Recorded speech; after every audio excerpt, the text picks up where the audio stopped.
తండ్రి దేవా నా సర్వం నీవయ్యా, నీవుంటే నాకు చాలు.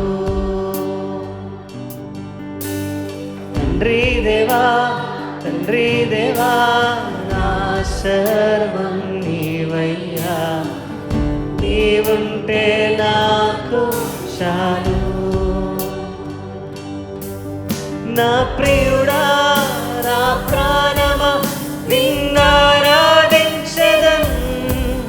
నా జీవమా నా స్నేహమా నిన్నారాధించెదన్. నా ప్రియుడా నా ప్రాణమా నిన్నారాధించెదన్, నా జీవమా నా స్నేహమా నిన్నారాధించెదన్. తండ్రి దేవా ఆనందమా నీ ఒడిలో నాకు సుఖము యేసయ్యా. తండ్రి దేవా ఆనందమా నీ ఒడిలో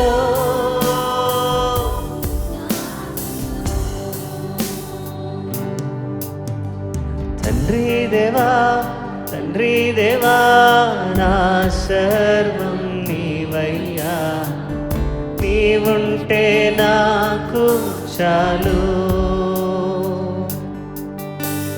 తండ్రి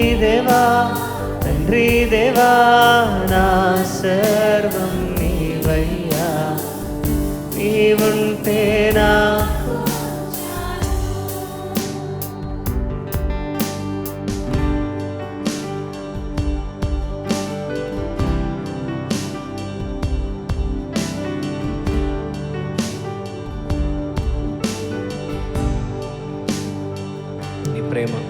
నీ ప్రేమ వర్ణించుట నా వల్ల కాదయ్యా, నీ కార్యము వివరించుట నా బ్రతుకు చాలదయ్యా.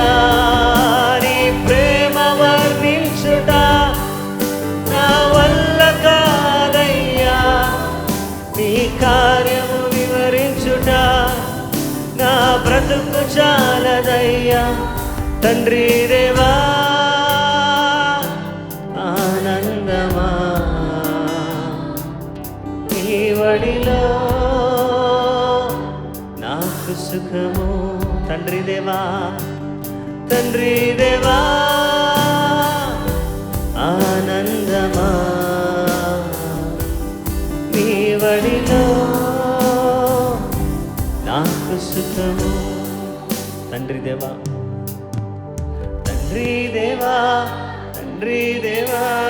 నా సర్వం నీవయ్యా, నీవుంటే నాకు చాలు. తండ్రి దేవా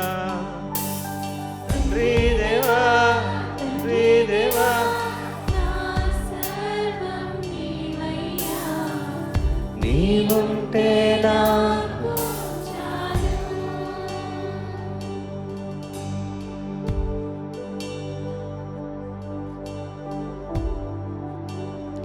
మీకే స్తోత్రమయ్యా.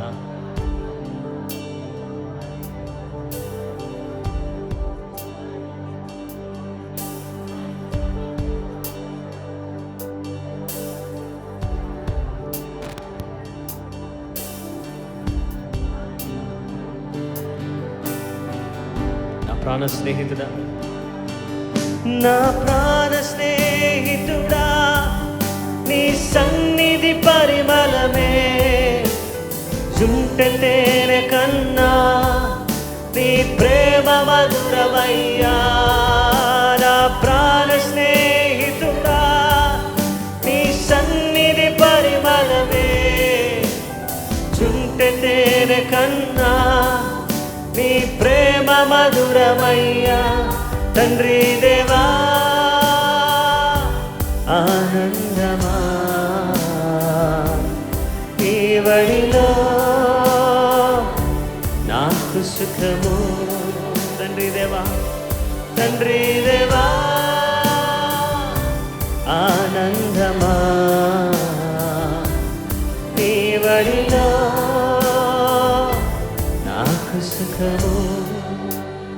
కలిసి తండ్రి దేవా తండ్రి దేవా నా సర్వం నీవయ్యా, నీవుంటే నాకు చాలు. యేసయ్యా తండ్రి దేవా నా సర్వం నీవయ్యా, నీవుంటే నాకు చాలు. హల్లెలూయా. యేసయ్యా యేసయ్యా మీకే స్తోత్రం. పరిశుద్ధుడా దేవా నీవు ఉంటే మాకు చాలయ్యా. దేవా యేసయ్యా యేసయ్యా హల్లెలూయా.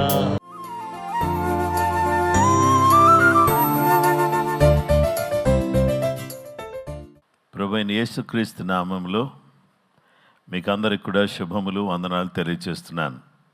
ఈరోజు మనమందరం కూడా ప్రార్థనా పోరాటంలో పాలుపంపులు పొందే ఈ చక్కటి అవకాశాన్ని దేవుడు మనకు దయచేశారు.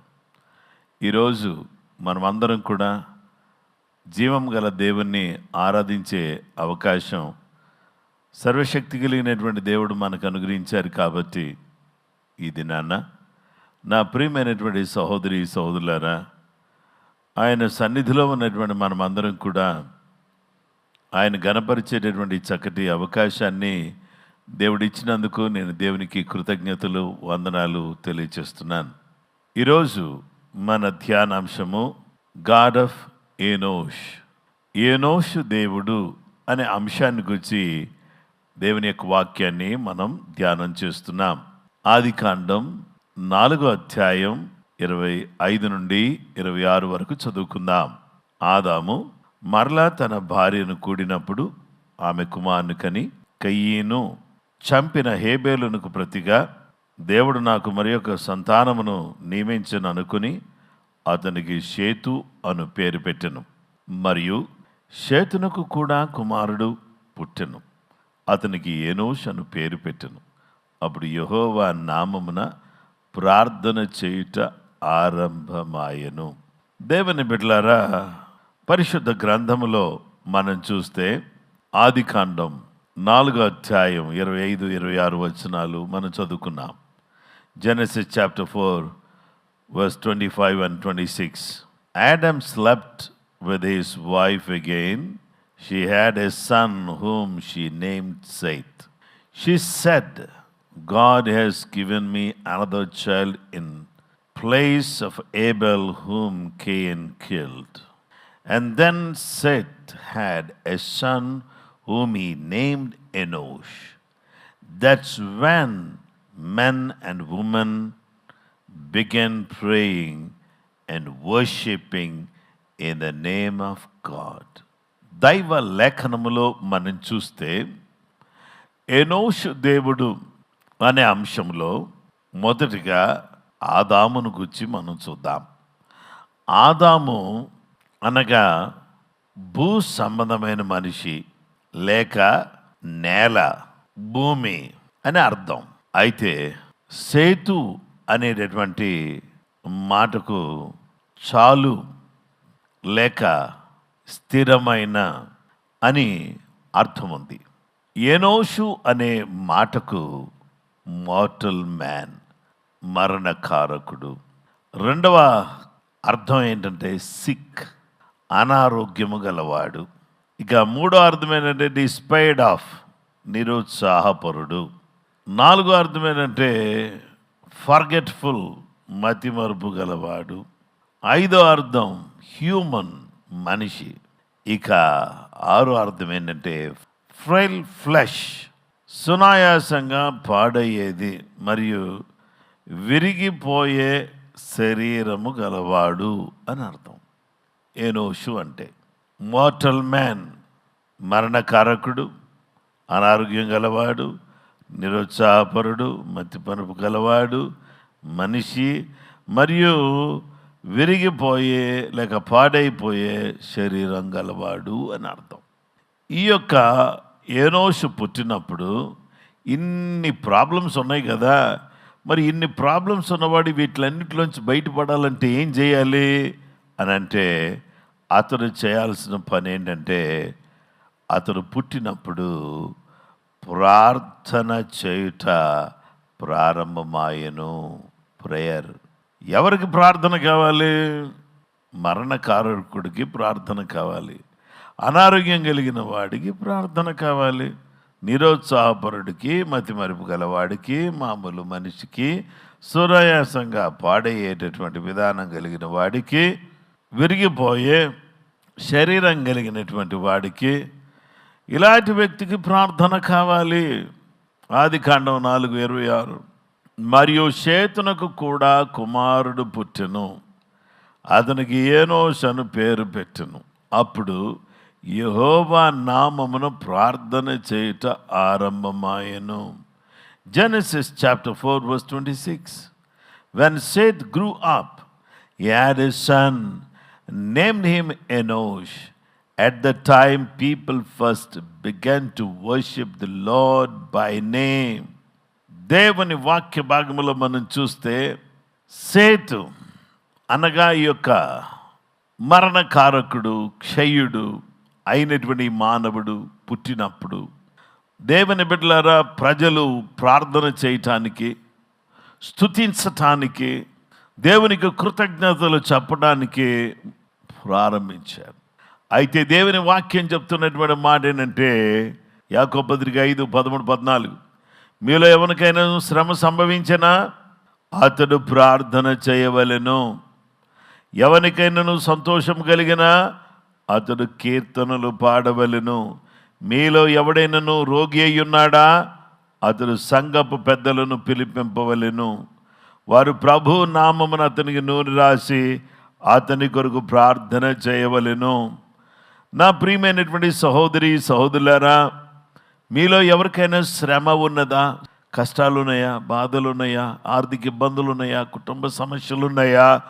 అయితే మీరు ప్రార్థన చేయండి అని ప్రభు చెప్తున్నాడు. మనం ప్రార్థన చేయాలి.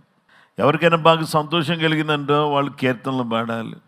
మీలో ఎవడైనా రోగి అయ్యి ఉంటే సంఘ పెద్దలను పిలిపించి ప్రార్థన చేయించుకోవాలి. ప్రభు నామను వాళ్ళు నూనె రాసి ప్రార్థన చేస్తారు, దేవుడు స్వస్థపరుస్తాడు. కనుక దేవుడు మనకు చేసిన ఉపకారములన్నిటికీ మనం ఏమి ఆయనకి చెల్లించగలం? ఆయన చేసిన మేళ్ళన్నిటికీ మనం ఏం చెల్లించగలం? దేవుని వాక్య భాగంలో మనం చూస్తే దేవుడు అంటున్నాడు, జెఫన్యా గ్రంథం 3:9-10 అప్పుడు జనులందరూ యెహోవా నామమును బట్టి ఏకమనస్కులై ఆయనను సేవించినట్లు నేను వారికి పవిత్రమైన పెదవులనిచ్చేదను. చెదిరిపోయిన వారై నాకు ప్రార్థన చేయు నా జనులు కూషు దేశపు నదుల అవతల నుండి నాకు నైవేద్యముగా తీసుకుని రాబడుదురు. ప్రియమైనటువంటి సహోదరి సహోదరులారా, పరిశుద్ధ గ్రంథంలో మనం చూస్తే ఇక్కడ మనకు కనబడేటటువంటి విషయం ఏంటంటే, జెఫన్యా గ్రంథంలో జనులందరూ యెహోవా నామమును బట్టి ఏకమనస్కులై ఆయన్ను సేవించినట్లు నేను వారికి పవిత్ర పెదవులను ఇచ్చేదను. ప్రార్థన చేసేవాళ్ళు పవిత్రమైన పెదవులు కలిగిన వారిగా ప్రార్థన చేయాలి. అపవిత్రమైనటువంటి ముసలమ్మ ముచ్చట్లు, ఆ మాటలు ఈ మాటలు మాట్లాడుకుని, వ్యర్థమైన మాటలు, వ్యంగ్యమైన మాటలు మాట్లాడుకుని ఆ తర్వాత ఆ పెదవులతో నేను ప్రార్థన చేస్తానని అనకూడదు. మనమందరం కూడా ఎలా ప్రార్థన చేయాలంటే మంచి హృదయంతో, మంచి పెదవులతో మనము ప్రార్థన చేయవలసిన వారికి ఉన్నాం. చెదరిపోయిన వారే నాకు ప్రార్థన చేయి నా జనులు కూషు దేశపు నదుల అవతల నుండి నాకు నైవేద్యముగా తీసుకుని రాబడుదురు. మన యొక్క మాటను దేవుడు పవిత్రపరిచి మన ప్రార్థనలో ఉండేటట్టుగా దేవుడు సహాయం చేస్తున్నాడు. జకర్యా గ్రంథం 13:9 ఆ 3వ భాగము నేను అగ్నిలో నుండి వెండిని తీసి శుద్ధపరచును, బంగారమును శోధించినట్లు వారిని శోధించును, వారి నా నామమును బట్టి మొరపెట్టగా నేను వారి మొరను ఆలకించును, వీరు నా జనులని నేను చెప్పుదును, యెహోవా మా దేవుడని వారు చెప్పుదురు. దేవుని బిడ్డలారా, నేను వారిని వెండిని తీసినట్లు అగ్నిలో నుంచి కన్నా వెండి తీస్తే ఎలా ఉంటుందో అలాగా వారిని శుద్ధపరుస్తాను. బంగారమును ఏ విధంగా నేను పుటం వేసి పరీక్షిస్తామో అలాగే వాళ్ళని కూడా నేను పరీక్షిస్తా. వారు నా నామం బట్టి మొరపెట్టినప్పుడు వారి మొరను నేను ఆలకిస్తాను. వీరు నా జనులని నేను చెప్పుదును. ఇదిగో ఇక్కడ ప్రార్థన చేసేవాళ్ళు ఈ వెండిని తీసినట్లుగా బంగారంగా తీసినట్లుగా వీళ్ళని శోధించి వీళ్ళని పరిశోధించి వీళ్ళని పవిత్రపరిచాను కదా. వాళ్ళు ప్రార్థన చేసేటప్పుడు వారి మొర ఆలకిస్తాను. నేను పవిత్రపరచబడిన వారి ప్రార్థన నేను ఆలకిస్తాను. పవిత్రపరచబడినటువంటి వారి మొరకు నేను చెవియొగ్గుతాను. వీరు నా జనులని నేను చెబుతాను. యెహోవా మా దేవుడని వారు చెప్పుదురు. యెహోవా మా దేవుడని మా ప్రభువు అని వారు చెబుతారు. దేవుని వాక్యం ద్వారా దేవుడు సెలవిస్తున్నటువంటి సత్యం ఏంటంటే, ఈరోజు ఏనోషు దేవుడు ప్రార్థనను ఆలకించే దేవుడు. ఏనోషు దేవుడు పవిత్రపరిచే దేవుడు. ఏనోషు దేవుడు ప్రార్థనను ఆలకించే దేవుడు. ఏనోషు దేవుడు వీరు నా జనులు అని చెప్పేటటువంటి దేవుడు. ఈ ఏనోషు దేవుడు మీకు దేవుడుగా ఉన్నాడా? అనారోగ్యంతో, సమస్యలతో, బాధలతో నలిగిపోతూ కుమిలిపోతూ క్షయుడుగా, నశించిపోయేవాడిగా, మతిమరుపు కలిగిన వాడిగా, ఒక మానవుడిగా, అనారోగ్యం కలిగిన వాడిగా, రోగిగా, బలహీనుడుగా ఉన్నటువంటి వ్యక్తి ప్రార్థన చేయటం ప్రారంభించినప్పుడు బలమైనటువంటి వ్యక్తిగా దేవుడు అతన్ని తీర్చిదిద్దగలుగుతాడు. ఏనోషు జీవితంలో ఉన్నటువంటి ప్రార్థన అనేది మనం కలిగినటువంటి వారమై మనం జీవించాలి. అలా ప్రార్థన చేయటానికి కృపగల దేవుడు మనకు సహాయం చేయాలని నేను కోరుతున్నాను. ఈ సమయంలో మనమందరం కూడా ఓ నిమిషం మనం వెయిట్ చేస్తే, జస్ట్ మీరందరూ కూడా ప్రార్థన చేయడానికి మిమ్మల్ని మీరు సరి చేసుకుని దేవుని సన్నిధిలో ఉంటే, దేవుని బిడ్డలారా మనం అందరం కూడా దేవుని సముఖంలో మనం ప్రార్థన చేద్దాం.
క్రీస్తునందు ప్రియమైన వారలారా, మనం అందరం కూడా ఈ ఉదయకాలం ఈ విధంగా ప్రార్థన పోరాటంలో మనం పాలు పంపులు పొందడానికి దేవుడు మనకు సహాయం చేశారు.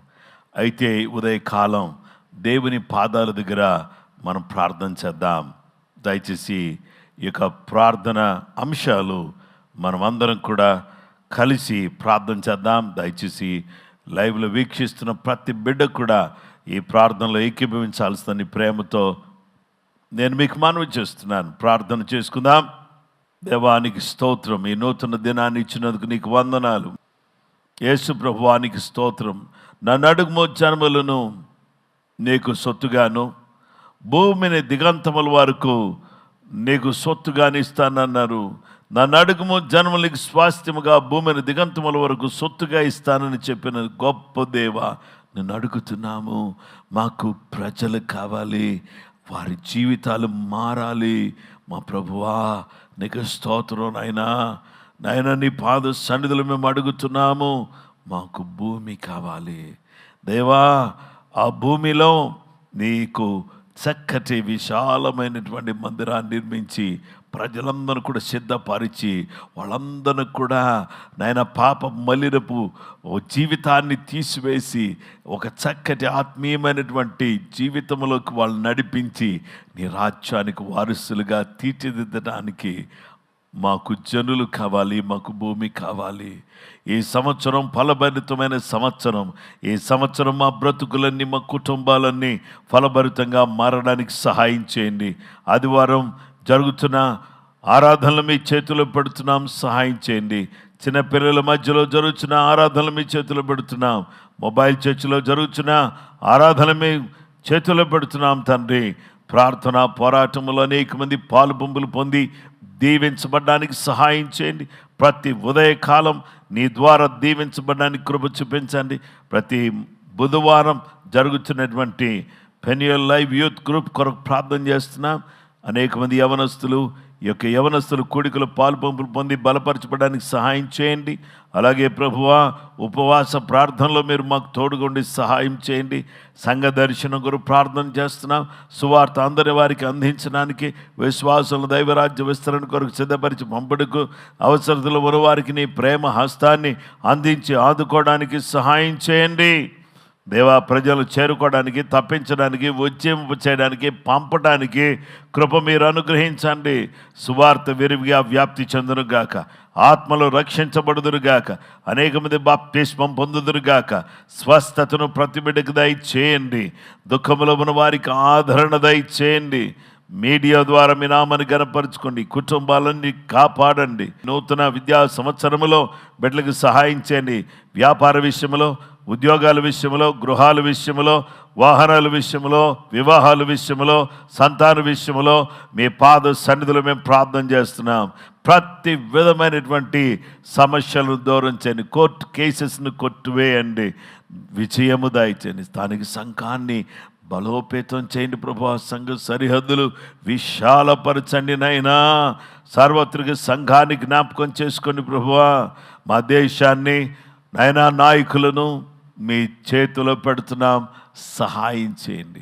దయగలిగిన దేవా, ఈరోజు ఏనోషు దేవుడు అనే ఈ అంశంలో మొదటి భాగాన్ని మేము ధ్యానం చేయడానికి సహాయం చేశారు నాయనా. బలహీనమునైనా, అనారోగ్యంతో బాధపడుతున్న బిడ్డలమునైనా, సమస్యల్లో ఉన్న వాళ్ళమునైనా, కష్టాల్లో ఉన్న వాళ్ళమునైనా మీ కృప దయచేయండి, మీ ఆశీర్వాదం దయచేయండి. ప్రార్థన ద్వారా నైనా తండ్రి మా ప్రభువా గొప్ప కార్యాలు మేము చూడగలుగుటకు సహాయం చేయండి. నీ ప్రత్యేకమైనటువంటి కృపా సమాధానం మాతో కూడా మీరు ఉంచమని వేడుకొనిచున్నాం. మహోన్నతుడా మా గొప్ప తండ్రి, నీ సన్నిధి కాంతిని, ప్రసన్నత, నీ కృప, నీ ఆశీర్వాదం నీ బిడ్డలమైనటువంటి మాతో కూడా మీరు ఉంచి దీవించమని యేసు నామములో అడుగుచున్నాము తండ్రి. ఆమేన్, ఆమేన్. ప్రైజ్ ది లార్డ్ అండి. అందరికీ వందనాలు. ప్రభు మిమ్మలను, మీ కుటుంబాలను సమృద్ధిగా దీవించునుగాక. ప్రభు మీకు తోడుగా ఉండునుగాక. మీ ఉద్యోగాల్లో, వ్యాపారాల్లో, పిల్లలు స్కూల్కి వెళుతుండగా, కాలేజెస్కి వెళుతుండగా దేవుని యొక్క ఆశీర్వాదం మీకు, మీ కుటుంబాలకు సమృద్ధిగా ఉండాలని కాంక్షిస్తూ ఈ మాటలను నేను ముగిస్తున్నాను. ప్రభు మిమ్మల్ని దీవించునుగాక. అందరికీ ప్రైజ్ ది లార్డ్.